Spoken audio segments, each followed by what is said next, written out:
Okay, so happy day mga tech, no? So ito yung unit natin is job po siya, joint and cleaner. So ang nangyari dito, upon testing is hindi napaandar po ng nag-test. So kung bakit po hindi siya napaandar, kasi mayroon po itong mga safety switch na naka-install dito. So ang safety switch plan ito ng joint cleaner na to is dalawa po siya. Ang isa is located dito sa baba, ito po siya. Yan po. Then yung pangalawa is ito siya sa taas. Now, so kung gusto mo itong gagamitin mo sa baba na dito pumunta yung mga dumi niya, so dapat ikabit mo to. Ito siya. So mayroon tong lagay ng lock, ito po. Tapos may butas yan dyan. So ipapasok siya natin. Then lagyan siya natin ng lock sa baba dito. So before siya natin lagyan ng lock is ikutin muna natin to pahigpit para umakyat siya. Yan, makita mo siya habang inikot ko, umakyat sa pataas para yung switch dito na safety switch is ma-on niya, ma-activate niya. So once na naikot ko to sa pinakataas, ayan po siya, sa pinakataas na siya, saka mo to ilagay yung dalawang lock. Ito po siya, ilalagay mo po dito sa baba dito, yan. So diyan sa screw na yan ilagay. Okay, so now dahil nakakabit na siya, yan, ang mangyari pag ino natin to, yung switch natin is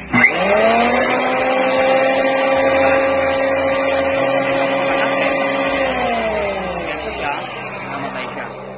Pero pag itong part na to, hindi natin siya hinigpitan, katulad yan, nakababa siya, ayan, nakababa.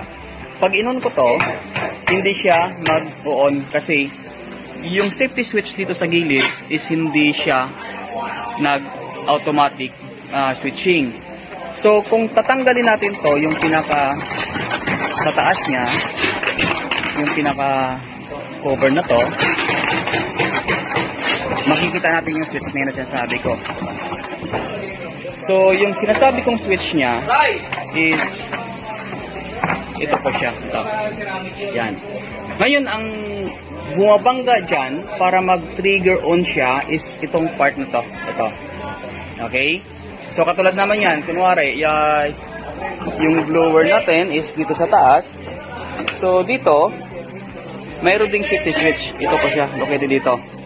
Ngayon pag in-on ko to, ayan, ayaw niya mag-power on. Okay? Kahit anong pindot ko, ayaw yung power on. So ang gagawin na natin is ikabit natin to. Pag once na nakabit na natin to, na-install natin to, mapapansin nyo dyan, pag pinaandar ko siya, so, ayan na, nakakabit na siya. So, hipitan natin tong dalawang knob.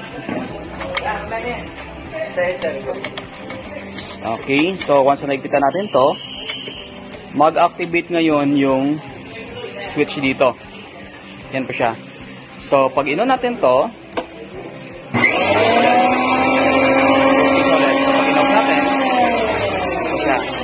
so, ulit, bawal po siya gamitin pag hindi nakakabit tong part na to. Kasi meron siya mga switching na dapat niyang i-activate muna before mo siya gamitin. Yun, for safety na rin. So, pag ginamit natin, kailangan nakakabit po tong part na to. Either sa baba or sa taas para mapagana natin yung unit natin. So, yun na po para sa job and cleaner natin na 15001 po.